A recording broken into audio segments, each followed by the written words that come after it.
Hai semua, balik lagi bersama saya Cica di sini. Kali ini saya bakal ngelanjutin alur cerita 5 Daudi versi novelnya ya. Dan semoga kalian suka. Oke, tanpa banyak basa-basi, yuk kita simak alur ceritanya.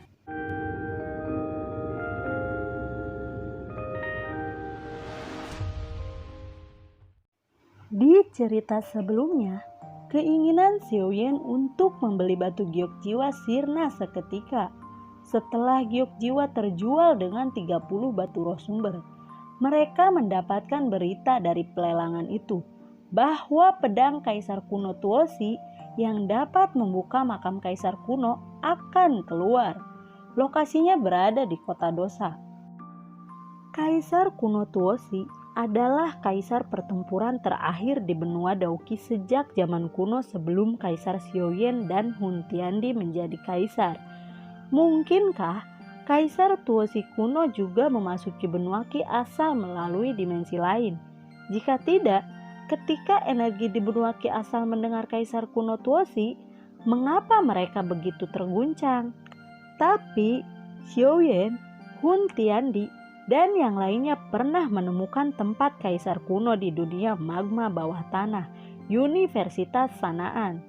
Orang-orang di benua Dauki telah menganggap tempat Kaisar kuno sebagai makam Kaisar kuno Tuosi. Bukankah itu benar? Bukankah istana Kaisar kuno Tuosi adalah makam Kaisar kuno Tuosi? Lalu, apa yang disebut makam Tuosi dari benua Qi asal? Bukankah Kaisar Tuosi kuno dari benua Dauki dan Kaisar Tuosi kuno dari benua Qi asal adalah orang yang sama? Pada saat ini, Xiaoyan merasa seolah-olah dia terjebak dalam awan kabut dan misteri yang tak terhitung jumlahnya. Dia sangat ingin menemukan jawaban atas misteri itu, tetapi dia tahu bahwa tanpa kekuatan tirani tidak ada jawaban yang akan ditemukan.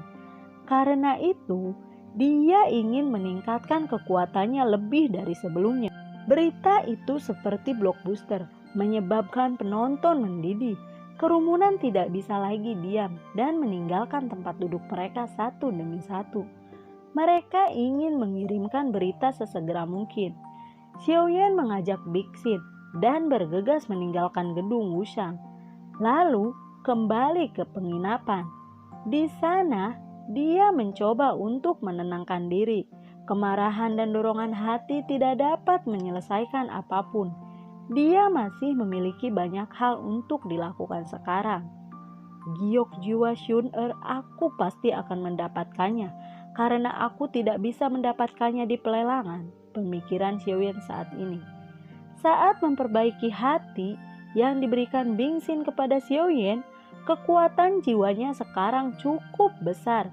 Meskipun masih tidak sebanding dengan dia ketika berada di Daudi, kekuatan jiwanya tidak diragukan lagi pada tingkat yang sama. Kekuatan jiwa yang besar berfluktuasi seperti gelombang, terus-menerus mencari di kota Wushang, dan secara bertahap dia akhirnya mengunci giok jiwa Shun-er.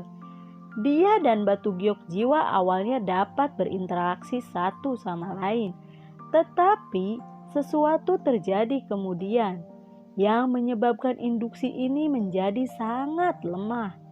Tetapi situasinya berbeda sekarang. Xiaoyan sangat dekat dengan giok jiwa. Melalui kekuatan jiwa yang agung, dia segera berhubungan dengan giok jiwa. Melalui induksi giok jiwa, Xiaoyan akhirnya menemukan lokasi mereka berdua. Waktu berlalu. Saat fajar muncul, Xiaoyan membuka matanya dan menatap Bingxin dalam-dalam, lalu berbalik dan melangkah keluar. "Kakak Yen, apakah kau akan meninggalkanku?" Suara Bingxin perlahan terdengar di belakang Xiaoyan. "Bingxin, apa yang akan aku lakukan sangat berbahaya. Kamu tunggu di sini saja. Ketika aku telah menyelesaikan pekerjaanku, aku akan kembali untuk menjemputmu." Bingxin mengatupkan mulutnya dan bergumam, "Tidak, aku ingin pergi bersamamu. Aku bisa merasakannya. Kamu tidak akan pernah kembali."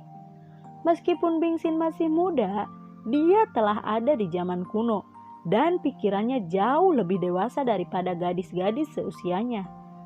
Tetapi entah kenapa, sejak melihat Xiaoyan untuk pertama kalinya, dia sangat bergantung pada Xiaoyan.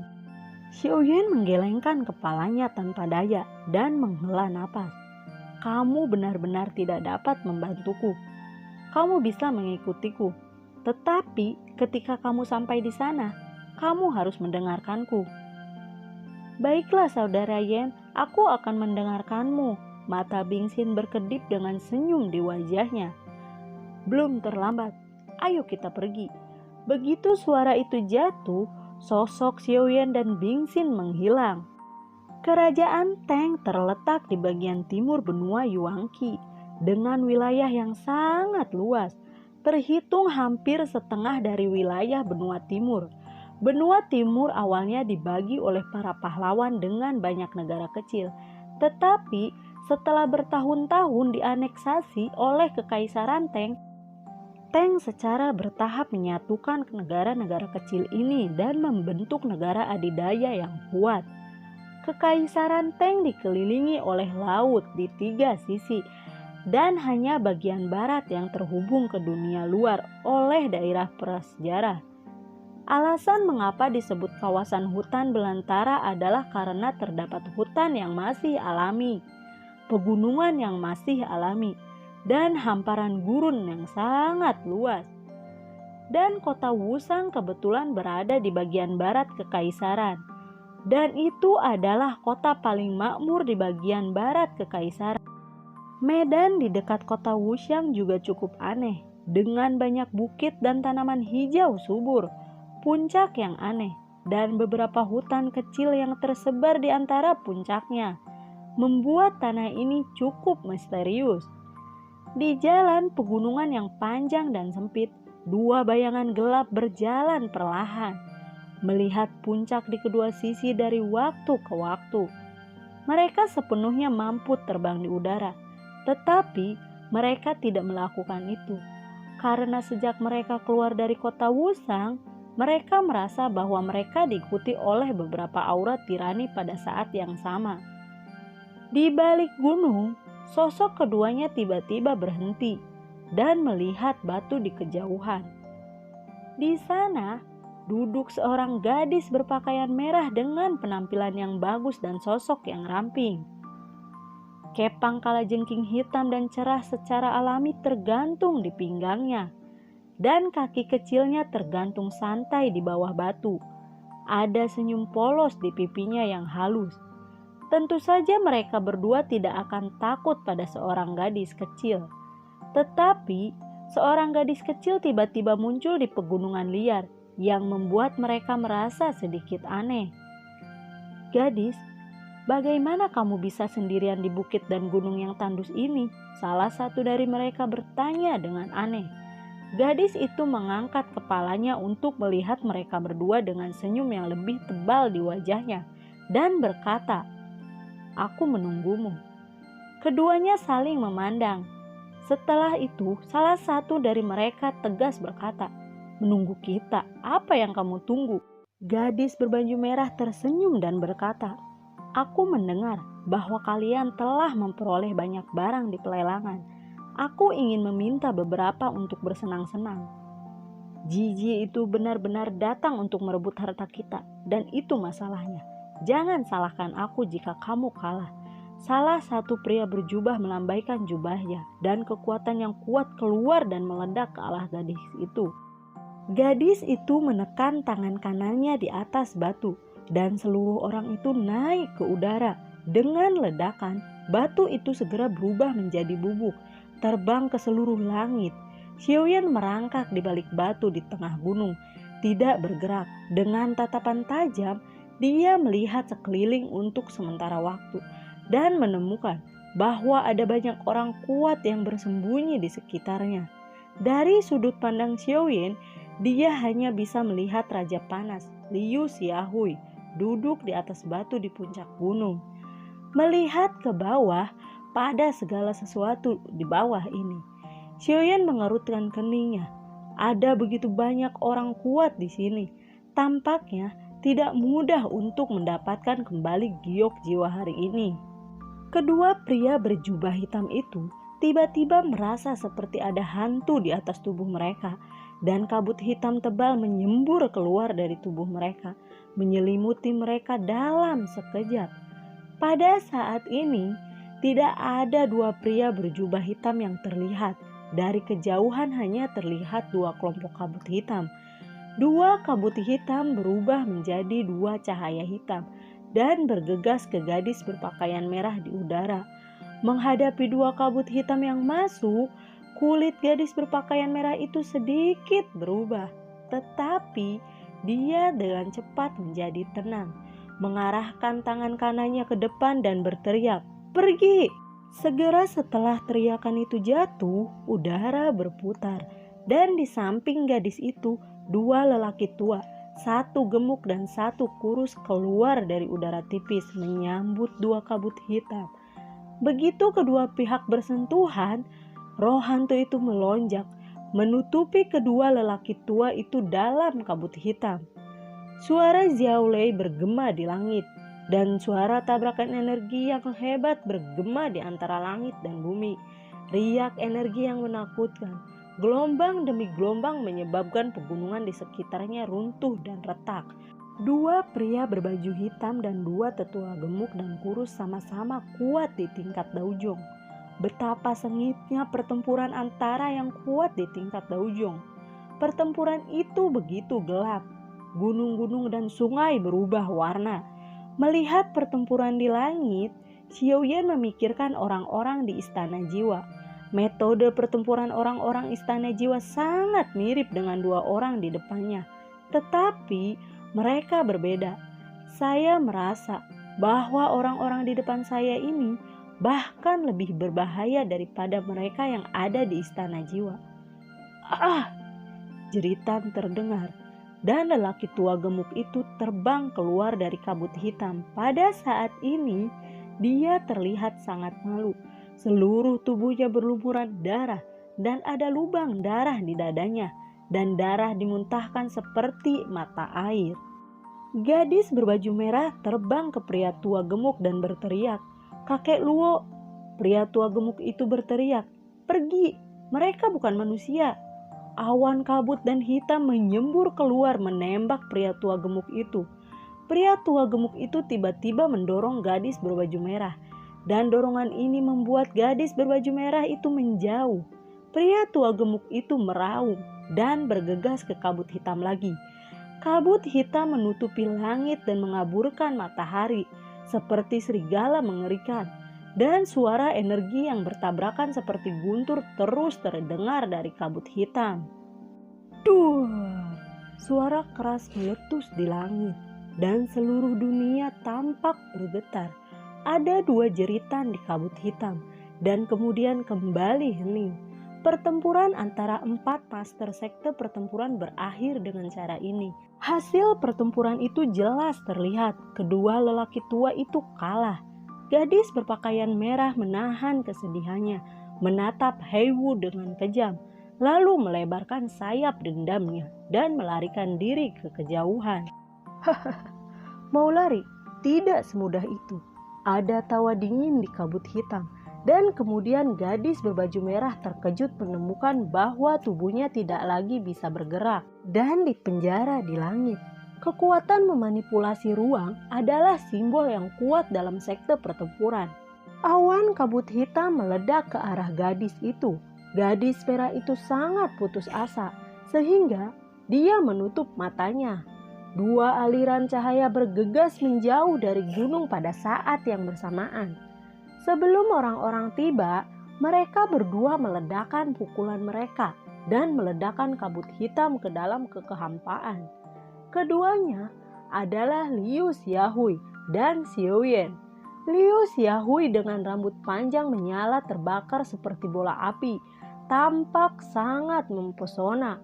Dan Xiaoyan ditutupi jubah hitam memberi orang rasa misteri. "Siapa kamu?" Liu Xiaohui berteriak marah ketika melihat Xiaoyan menggunakan jubah. Xiaoyan mengabaikan dan bergegas langsung ke kabut hitam. Melihat Xiaoyan mengabaikannya, Liu Xiaohui yang pada dasarnya arogan tidak bisa menahan amarah dan berteriak dengan marah. Di mana kau? Apakah kamu tidak berani menunjukkan wujud aslimu? Liu Xiaohui mengikuti Xiaoyan dan menyerang Xiaoyan dengan pukulan. Gelombang di udara terik melonjak ke arah Xiaoyan seperti laut yang mengamuk. Xiaoyan sangat marah dan menggerakkan lengan kanannya dan gelombang panas tirani meledak. Duar! Kedua gelombang udara bertabrakan satu sama lain, membuat suara keras dan gelombang udara panas di seluruh dunia. Xiaoyan bergerak langsung ke kabut hitam. Liu Xiaohui terkejut, kemudian bergegas ke kabut hitam. Begitu dia memasuki kabut hitam, aura dingin mengalir di wajahnya. Dalam kabut tebal, kehidupan luar biasa. Di bawah penindasan energi kematian, Xiaoyan terkejut menemukan bahwa kekuatannya telah turun dengan cepat menjadi Dou Huang Junior. Ekspresi Xiaoyan sedikit berubah dan dia akhirnya tahu mengapa kedua lelaki tua itu kuat dalam melawan sekte. Tetapi itu adalah penyebab kekalahan yang menyedihkan. Xiaoyan tidak panik. Api dari hati King Lian menyembur keluar, membungkus seluruh tubuhnya. Kabut hitam itu benar-benar aneh. Setelah kabut hitam tebal diisolasi dari tubuhnya, kekuatannya tiba-tiba kembali normal. Segera setelah Liu Xiaohui memasuki kabut hitam, dia juga merasa tidak normal. Tetapi dia bereaksi sangat cepat. Roh pendendam yang panas bergegas keluar, membentuk pertahanan dendam yang kuat di permukaan tubuhnya, mengisolasi kabut hitam aneh dari tubuhnya. Di kabut hitam, udara hantu dan udara kematian hidup berdampingan, dan gelombang udara seperti tinta, seperti air terjun berjatuhan tanpa henti di kabut hitam. Melihat api biru keluar dari tubuh Xiaoyan, Liu Xiaohui cukup terkejut. Api sian memancarkan suhu tinggi yang mengerikan, membakar kabut hitam di sekitarnya menjadi ketiadaan. Bahkan, Liu Xiaohui merasa dirinya dalam bahaya besar. "Beri aku giok jiwa," Xiaoyan berkata dengan dingin. Kedua pria berjubah hitam itu tidak merespon. Tiba-tiba, kekuatan yang kuat melonjak ke arah Xiaoyan tanpa peringatan. Kekuatan kuat itu menyapu Xiaoyan dengan kekuatan dahsyat untuk menghancurkan dunia. Dengan gerakan api hijau tebal menyelimuti kepalan tangan kanan Xiaoyan membalas pukulan mereka. Dan suhu yang menakutkan sepertinya bisa membakar segalanya. Xiaoyan terkejut karena pukulan itu tidak mengenai lawannya, tetapi mengenai sepotong logam. Tidak hanya menyebabkan kerusakan pada logam itu, tetapi membuat tangannya merasa sakit. Kekuatan lawan terlalu kuat. "Liu Xiaohui, bagaimana kalau kita bekerja sama untuk menyingkirkan kabut hitam ini?" Xiaoyan tiba-tiba berkata kepada Liu Xiaohui di sebelahnya. Liu Xiaohui terkejut sesaat. Segera dia menjawab dengan suara keras, "Baiklah, aku bersedia." Napas seluruh tubuh Xiaoyan tiba-tiba meroket. Api biru yang menakutkan menyebar ke sekeliling. Dan kabut hitam terbakar menjadi ketiadaan di sepanjang jalan. Liu Xiaohui sepenuhnya menunjukkan kekuatan Raja Panas. Meskipun tidak ada api abnormal di tubuhnya dan menyebar ke seluruh langit. Kabut hitam berubah dari tebal menjadi terang. Xiaoyan dan Liu Xiaohui secara bertahap dapat melihat pemandangan di kabut hitam. Mereka melihat dua kerangka di kejauhan. Xiaoyan dan Liu Xiaohui terkejut ketika melihat dua tengkorak. Xiaoyan telah melihat tubuh jiwa, tetapi tidak pernah mendengar bahwa tubuh jiwa dapat disematkan pada kerangka. Secara umum, tubuh jiwa hanya dapat disematkan pada makhluk hidup, bukan pada benda mati. Tapi dua kerangka di depannya membalikan kognisi Xiaoyan sebelumnya. "Apa? Siapakah kalian sebenarnya?" Liu Xiaohui bertanya dengan suara gemetar. "Jie benar, kami adalah hantu. Kami akan segera menjadikanmu hantu." Salah satu kerangka itu berbicara. Sebuah kerangka mengguncang tangan kanannya, Kemudian Xiaoyan dan Liu Xiaohui tidak bisa bergerak. Kerangka itu mengaktifkan kekuatan ruang dan memenjarakan keduanya di udara. Kedua kerangka itu bergegas menyerang Xiaoyan dan Liu Xiaohui dengan pukulan mereka. Dua ledakan terdengar dan rasa sakit langsung memenuhi tubuh Xiaoyan. Dalam sekejap, seluruh tubuhnya tampak berantakan. Rasa sakit yang hebat menyebabkan seteguk darah menyembur keluar. Qinglian Transformation. Xiaoyan berteriak. Teknik Qinglian Transformation di tubuhnya berlari liar dan api di sekitar tubuhnya langsung terkumpul. Dalam sekejap, aura yang sangat kuat melonjak dari tubuh Xiaoyan dan aura Xiaoyan naik dari Dou Huang tingkat tinggi ke puncak Dou Huang dalam sekejap. Di puncak Dou Huang, Xiaoyan mampu memanipulasi kekuatan. Jubah Xiaoyan pecah berkeping-keping, mengungkapkan wajah aslinya, menggerakkan tubuhnya dan bergegas menuju kerangka. Liu Xiaohui terkejut melihat Xiaoyan. Setelah melihat wajah Xiaoyan dengan jelas, dia bahkan lebih terkejut. Sekilas, dia mengenali Xiaoyan sebagai orang yang sebelumnya berkompetisi dengannya. Tapi saat itu kekuatan Xiaoyan sangat di bawah rata-rata dan tidak tahu bahwa Xiaoyan akan menjadi begitu kuat hanya dalam beberapa hari. Liu Xiaohui masih merasa ragu. Liu Xiaohui menjerit dalam sekejap. Dia tampak menjadi orang yang berbeda. Kulitnya berdarah dan merah, dan itu agak menakutkan. Matanya merah, dan jika dia hendak menjemburkan api, aura kekerasan yang kuat terpancar dari seluruh tubuhnya.